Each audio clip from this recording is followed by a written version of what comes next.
Presiden Jokowi sendiri atau pembuat pidato ingin menembak golongan itu. Jangan sok Pancasila, jangan sok paling agamis.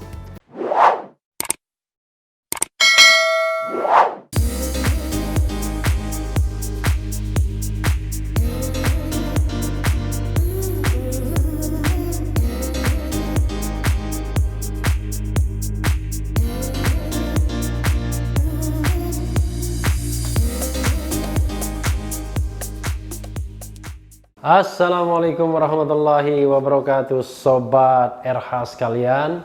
Jumpa lagi kita di channel yang keren ini, Keren Cadas. Sekarang saya mau menguber, jadi tetap uber ya, berita soal Presiden Jokowi ketika menyampaikan pidato. Dan judulnya adalah menarik ini ya, Jokowi .2, jangan ada yang merasa paling agamis atau Pancasilais. Luar biasa ya. Nah, tentu ada latar belakangnya Presiden Jokowi ngomong begitu ya, nanti kita bahas. Tapi kita bacakan dulu ini dari Jakarta, kompas.com. Presiden Joko Widodo menekankan tujuan besar untuk keluar dari krisis akibat pandemi COVID-19 hanya bisa dicapai melalui kerjasama seluruh komponen bangsa. Ya, tentu begitu. Tapi dengan leadership yang juga saya kira bisa accepted, yang diterima ya.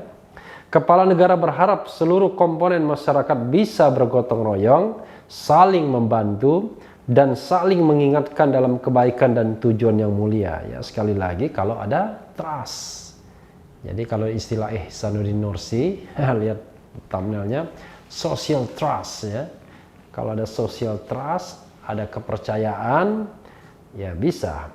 Jokowi pun mengingat bahwa demokrasi memang menjamin kebebasan, namun kebebasan yang menghargai hak orang lain, yaitu namanya demokrasi konstitusional ya, atau constitutional democracy. Karena demokrasi di satu sisi ya dibatasi oleh ketentuan-ketentuan hukum, termasuk konstitusi di sisi yang lain. Ada demokrasi, suara terbanyak, rakyat paling banyak, mayoritas, melawan nomokrasi, yaitu rule of law, negara hukumnya. Jadi selalu ada boundary, tidak ada yang mutlak di dunia ini ya. Jangan ada yang merasa paling benar sendiri dan yang lain dipersalahkan. Jangan ada yang merasa paling agamis sendiri. Jangan ada yang merasa paling Pancasilais sendiri, kata Jokowi. Ini nanti saya mau membahas masalah itu ya. Saya tertarik ya, sebenarnya tembakannya kemana ini ya. Semua yang merasa paling benar dan memaksakan kehendak, itu hal yang biasanya tidak benar tuturnya. Begitu ya. Jokowi menambahkan, Indonesia beruntung bahwa mayoritas rakyat dari Sabang sampai Merauke, dari Miangas sampai Pulau Rote, menjunjung tinggi kebersamaan dan persatuan, penuh toleransi serta saling peduli. Wah, syukurlah kalau dianggap penuh toleransi, karena kata-kata intoleran ini makin banyak soalnya. Sehingga masa-masa sulit sekarang ini bisa kita tangani secara baik, ucapnya. Menurut dia, Indonesia juga beruntung dan berterima kasih atas dukungan dan kerja cepat dari pimpinan dan anggota lembaga-lembaga negara yang melakukan langkah-langkah extraordinary dalam mendukung penanganan krisis. Wah, ini lebih hebat dibandingkan menteri-menteri Presiden Jokowi. Presiden mengeluh karena ketika berpidato tanggal berapa ya? Tanggal 28 video YouTube-nya, tapi sesungguhnya itu 10 hari sebelumnya dia memarahi para menteri karena tidak ada sense of crisis, tidak melakukan langkah-langkah extraordinary ya. Nah, ada juga di thumbnailnya, nanti kita tampilkan juga ya. Ia meyakini Indonesia justru bisa membajak momentum krisis untuk menjalankan strategi besar bangsa. Luar biasa ya, membajak momentum krisis. Ya pasti bukan bahasa Pak Jokowi sendiri, ini bahasa orang yang bikin pidatonya. Ini ada juga Jokowi bicara tentang semestinya perilaku media tidak untuk mendulang klik atau like. Wah, marah juga dia ya. Gitu. Presiden Joko Widodo mengatakan semua platform teknologi harus mendukung perubahan dan transformasi kemajuan bangsa. Sebab menurut Jokowi, peran media digital yang ada saat ini sangat besar. Dia pun berharap media tidak hanya ada untuk mendulang angka, baik itu jumlah klik atau like. Dia sudah sangat digital dia ya. Semestinya perilaku media tidak dikendalikan untuk mendulang klik dan menumpuk jumlah like, tapi seharusnya didorong untuk menumpuk kontribusi bagi kemanusiaan dan kepentingan bangsa, ujar Jokowi dalam sidang tahunan MPR yang digelar Jumat 14 Agustus 2020. Jokowi memahami bahwa demokrasi memang menjamin kebebasan, namun dia menilai bahwa kebebasan semestinya tetap menghargai hak orang lain. Terutama, menurut kepala negara, jangan sampai ada orang yang memaksakan kehendaknya sendiri. Wah, diulangin lagi ya beritanya. Jangan ada yang merasa paling agamis sendiri. Jangan ada yang merasa paling Pancasilais sendiri. Semua yang merasa paling benar dan memaksakan kehendak, itu hal yang biasanya tidak benar, ujar dia. Karena itu, Jokowi menyatakan ideologi dan nilai luhur bangsa tidak boleh ditukar oleh apapun, termasuk demi kemajuan ekonomi. Menurut kepala negara, kemajuan ekonomi justru membutuhkan semangat kebangsaan yang kuat. Tujuan besar tersebut hanya bisa dicapai melalui kerjasama seluruh komponen bangsa dengan gotong royong, saling membantu dan saling mengingatkan dalam kebaikan dan tujuan yang mulia, ujar kepala negara. Karena ini running, makanya beritanya tumpang tindih. Tapi tidak apa-apa, kita tampilkan di kompas.com ya. Jadi ada dua hal yang dibicarakan. Jangan merasa paling Pancasilais, merasa paling agamis. Lalu kemudian media jangan hanya mendulang like dan klik. Jadi Sobat RH sekalian, kita harus membacanya di antara baris-baris kalimat ya, reading between the lines. Sebenarnya apa yang dimaksud dengan Presiden Jokowi? Begini Sobat RH sekalian, sesungguhnya perkembangan politik terakhir ini diwarnai oleh kelompok yang memang dari awal berseberangan dengan pemerintahan Jokowi. Kelompok itu pada awalnya adalah kelompok yang mendukung Prabowo sebagai calon presiden. Tapi barangkali dukungan terhadap Prabowo tidak genuine juga. Kenapa? Karena sepertinya kelompok tersebut adalah kelompok yang menentang atau katakanlah beroposisi dengan Presiden Jokowi. Soalnya adalah dalam Pilpres tidak ada pilihan lain. Karena penerapan presidensial threshold di mana koalisi Jokowi membajak hampir semua partai politik, lalu koalisi Prabowo ya hanya bisa menggandeng 3 partai politik saja, yaitu PKS, PAN, dan Gerindra sendiri. Demokrat tidak bermain di wilayah dukung-mendukung atau usung-mengusung, tapi akhirnya memutuskan ikut mendukung Prabowo juga. Tetapi partai-partai lainnya rata-rata memang mendukung Presiden Jokowi. Maka ada 2 blok besar. Nah, ketika Presiden Jokowi merekrut Prabowo sebagai Menteri Pertahanan, kan harusnya terjadi rekonsiliasi antara pendukung Prabowo dan pendukung Jokowi. Harusnya begitu logikanya. Tapi ternyata tidak terjadi. Jadi mereka yang mendukung Prabowo itu yang bisa berrekonsiliasi adalah Partai Gerindra saja. Itu juga tidak genuine. Kalau kita lihat misalnya kritik Fadlizon yang luar biasa terhadap jalannya pemerintahan, walaupun akhirnya diberi bintang jasa. Nah, tapi jangan lupa bintang jasa itu kan karena jabatan biasanya. Sebagai wakil ketua DPR dia berhak mendapatkan bintang jasa karena hitungannya biasanya mereka yang pernah menjabat dalam jabatan negara. Itu terus melakukan kritik Fadlizon. Jadi sebagian Gerindra justru tetap mengambil sikap oposisi. Tetapi pendukung Jokowi di luar Gerindra tetap melakukan politik oposisi dalam tanda kutip terhadap pemerintahan Presiden Jokowi. Apalagi Presiden Jokowi mengcapture atau didukung hampir semua kekuatan politik di parlemen. Hanya PKS yang barangkali betul-betul melancarkan politik oposisi, walaupun ya dalam agenda tertentu kadang-kadang kita lihat setuju-setuju saja seperti dalam rancangan undang-undang Minerba misalnya. Tapi paling tidak PKS masih menunjukkan elan, semangat untuk beroposisi. Hal yang sama tidak tampak di Partai Amanat Nasional. Bahkan Ketua Umum PAN Zulkifli Hasan mengatakan siap menjadi mentor Gibran, kan begitu ya. Lalu kemudian Demokrat juga kelihatannya tidak jelas warna oposisinya. Baru-baru ini AHY datang kepada Puan Maharani. Ya memang komunikasi politik, tapi terlihat betul manuver-manuver seperti itu sepertinya memang menjajaki kerjasama. Entah sekarang, entah masa depan. Jadi memang tidak ada oposisi di dalam sistem yang formal. Karena itu kemudian oposisi diambil alih oleh kelompok-kelompok di luar pemerintahan. Nah, yang beroposisi itu antara lain GNPF Ulama, Gerakan Nasional Pembela Fatwa Ulama, kemudian PA212, yaitu Persaudaraan Alumni 212.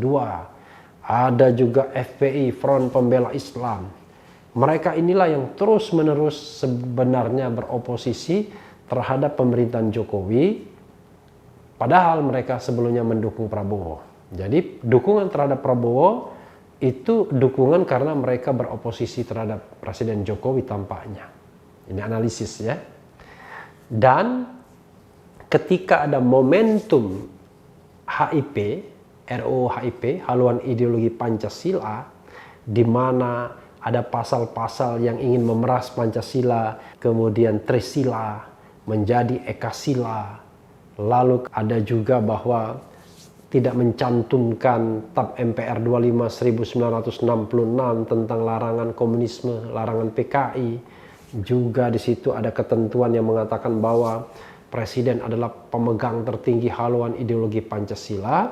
Kelompok ini punya momentum untuk show of force ya. Mereka kemudian menggelar aksi demonstrasi beberapa kali, membuat aliansi anak negeri, dan selama ini kelompok ini adalah memang kelompok yang katakanlah kelompok yang berjubah ya. Karena mereka adalah kelompok-kelompok kaum agamawan, kelompok-kelompok yang membawa semangat agama di dalam perjuangan politik mereka, yaitu FPI, PA212, GNPF Ulama. Modelnya sama. Nah, inilah kelompok yang barangkali yang dituduh jangan sok paling agamis. Mungkin begitu. Dan kemudian sebelumnya kelompok yang dianggap sok paling Pancasila itu adalah kelompok yang berseberangan dan kelompok ini. Makanya tagline sebelumnya, saya Pancasila, saya Refli Harun misalnya. Nah, lalu kemudian tagline itu diganti, kita Pancasila, kita siapa? Kira-kira begitu. Nah, ini yang memunculkan kritik. Seolah-olah Presiden Jokowi mengidentikan dirinya dengan Pancasila. Pendukung-pendukungnya mengidentikan dirinya dengan Pancasila. Sehingga yang terjadi adalah pembelahan di masyarakat dengan identifikasi, dengan cap tertentu, ya, dengan judgement tertentu. Kelompok yang tadi saya katakan lebih menonjolkan sisi penampilan agamanya, ya, sebagai kelompok agama Islam, itu sering dicap sebagai anti NKRI, teroris, ya kan? Kemudian pro khilafah dan lain sebagainya. Sementara kelompok ini mendapatkan cap yang sebaliknya. Mereka menganggap mereka paling Pancasilais, tapi kelompok yang lain mengatakan mereka adalah orang yang pro PKI dan lain sebagainya dan lain sebagainya. Nah, ketika ada RUU HIP, terbalik posisinya. Kelompok yang tadi dianggap anti Pancasila lalu kemudian mendapatkan sebuah isu untuk mengatakan justru mereka yang tidak pro Pancasila. Karena mereka mau mengubah Pancasila dari 5 sila menjadi Trisila dan menjadi Ekasila. Dan gotong royong Ekasila tersebut justru dikhawatirkan menghilangkan nilai yang paling esensial, yaitu ketuhanan yang Maha Esa di dalam Pancasila. Karena kita tahu bahwa Pancasila itu memang 5 silanya itu adalah satu kesatuan, tapi jangan lupa Satu di antara 4 sila itu adalah mengandung transendental, ya, karena pengakuan akan adanya Tuhan yang Maha Esa. Yang sebelumnya adalah ketuhanan dengan menjalankan syariat Islam bagi pemeluk-pemeluknya. Jadi mereka menemukan momentum untuk menyerang balik. Maka mereka mendesak agar rancangan undang-undang HIP dicabut dari prolegnas, program legislasi nasional. Dan rupanya bersambut.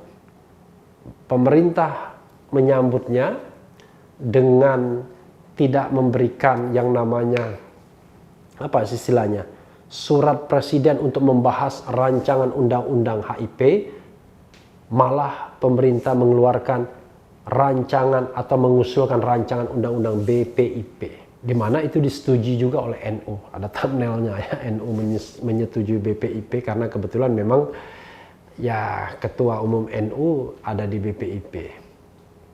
Katakanlah NU struktural ya, karena tidak semua NU tentunya.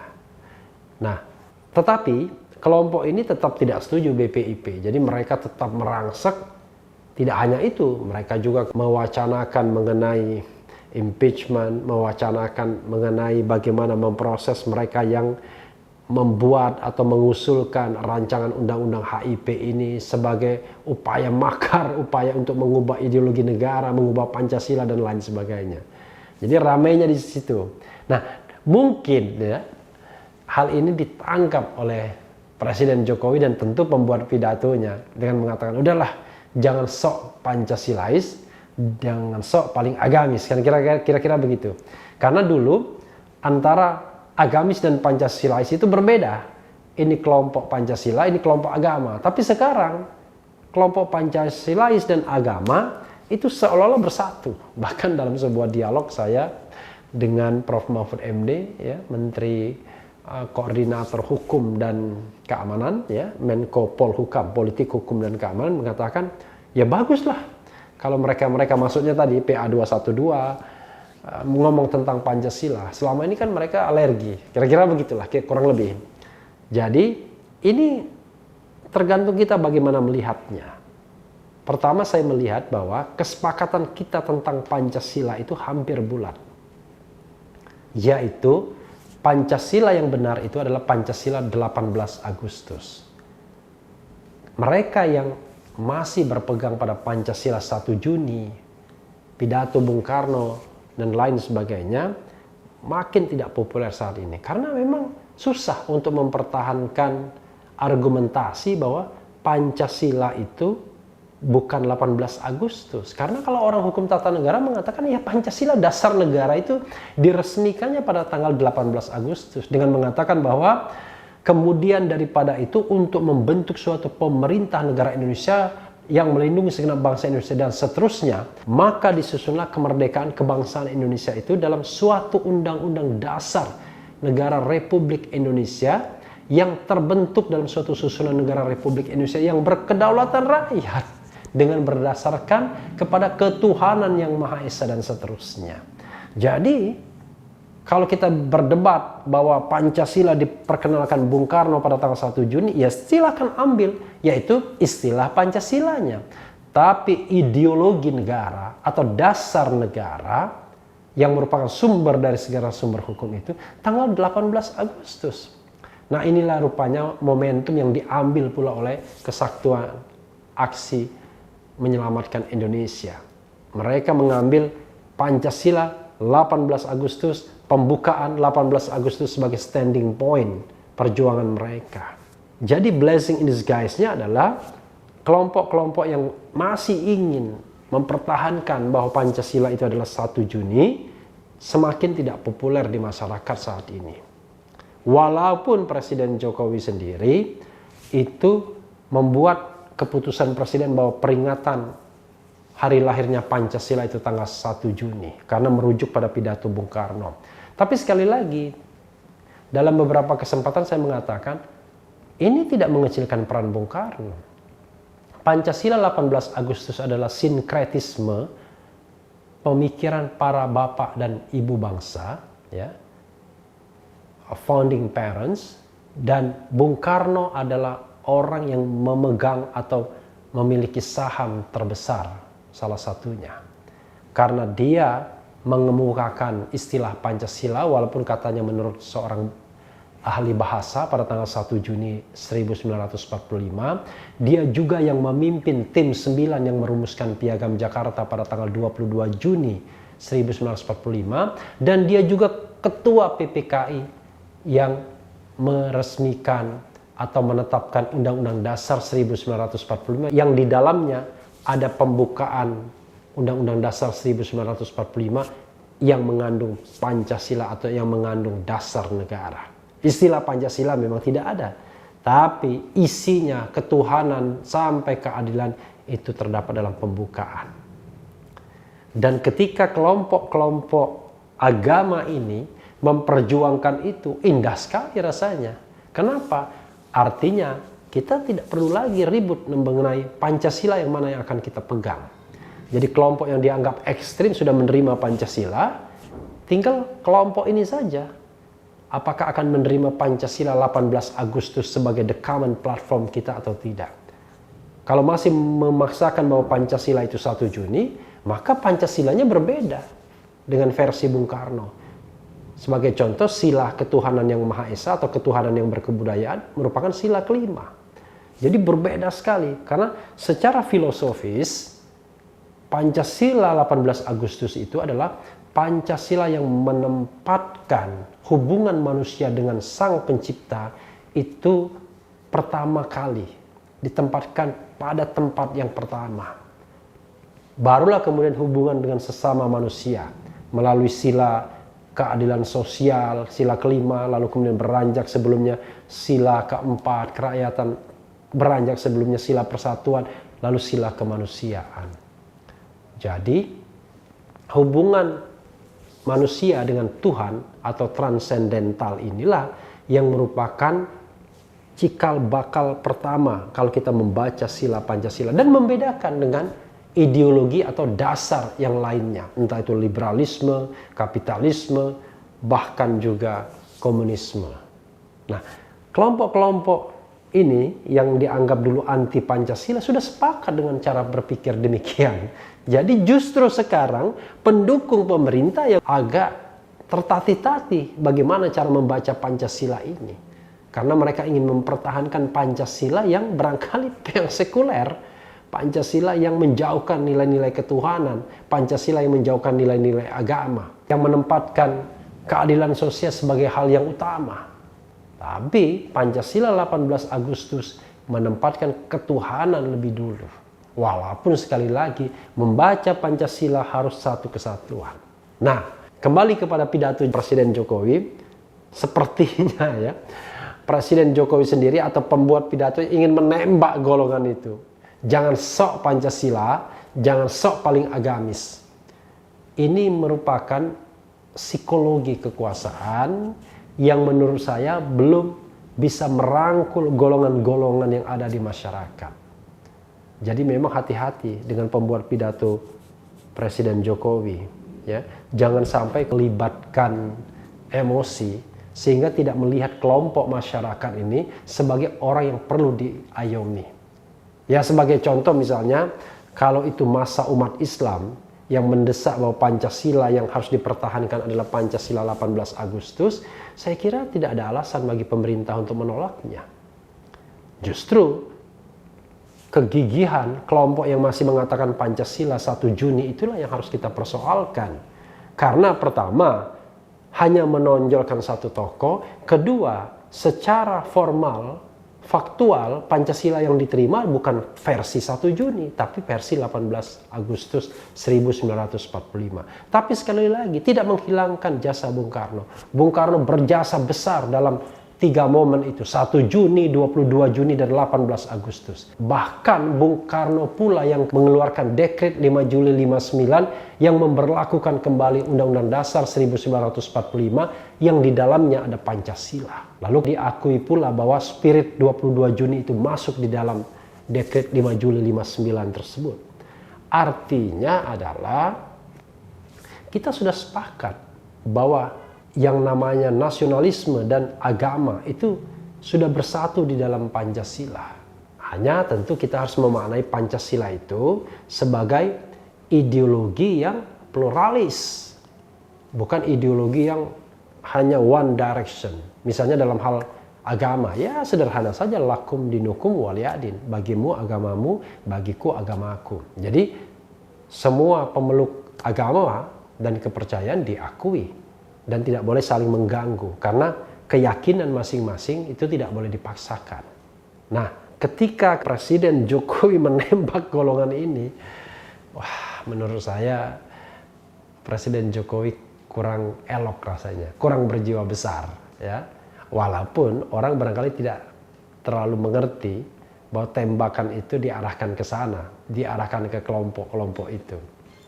Karena memang so long time, hal yang aneh terjadi adalah mengapa Presiden Jokowi yang merupakan Presiden Republik Indonesia yang dipilih, bahkan pesaingnya sudah diadopsi, sudah diikat dalam pemerintahan, masih juga menghadapi penentangan kelompok-kelompok yang sama. Salah satunya adalah ya kekecewaan terhadap perlakuan umat Islam, perlakuan terhadap ulama. Walaupun kita akan ribut juga ulama yang mana, umat Islam yang mana. Karena kalau kita bicara mengenai soal psikologi seperti ini, ya memang diperlukan yang namanya kearifan dalam memandang. Jadi kalau pandangannya hanya bicara mengenai misalnya kuantitas, mengenai representativeness, memang kita hitung-hitungan. Tapi jangan lupa, seorang pemerintah itu tidak boleh kemudian mengekskluding, ya, merangkul satu bagian, tapi kemudian mengekskluding bagian yang lain. Dia harus merangkul semuanya, tetapi seni untuk merangkul itu harus disertai dengan leadership. Dan leadership apa yang dibutuhkan? Leadership yang terpercaya, kuat dan terpercaya. Trusted dan strong leadership. Tanpa itu susah rasanya. Nah, untuk trusted, untuk terpercaya, bagaimana? Ya, pemerintah harus meyakinkan bahwa negara ini, kapal ini tidak berada di tujuan yang salah, tidak pada wrong direction, tapi pada arah yang benar, tujuan yang benar. Ya, sobat era sekalian, itu saja soal tembak-menembak, ya. Jangan sok Pancasilais, jangan sok paling agamis. Kita tahu arahnya kemana, ya. Tapi justru disinilah presiden dan pembuat pidato presiden diminta untuk bijak melihat dinamika sosial politik yang ada. Presiden adalah Presiden Republik Indonesia, bukan presiden cebong saja, dan bukan musuhnya kampret. Kalau kita pakai terminologi kemarin, karena ternyata kampret pun sudah masuk istana juga. Sehingga harusnya presiden mengayomi tanpa perlu nembak, tanpa perlu membidik golongan tertentu. Wah, memang halus, tapi mereka yang paham konstelasi politik akan tahu bahasa-bahasa seperti itu. Dan yang paling penting adalah tetap di channel ini, karena di channel ini Anda akan dirayu, ditipu, dibaperin, dicecar, diuber pula di jalur khusus. Karena channel ini adalah channel yang mengancam, memeras, dan membenci. Jangan lupa subscribe, like, comment, and share. Ciao.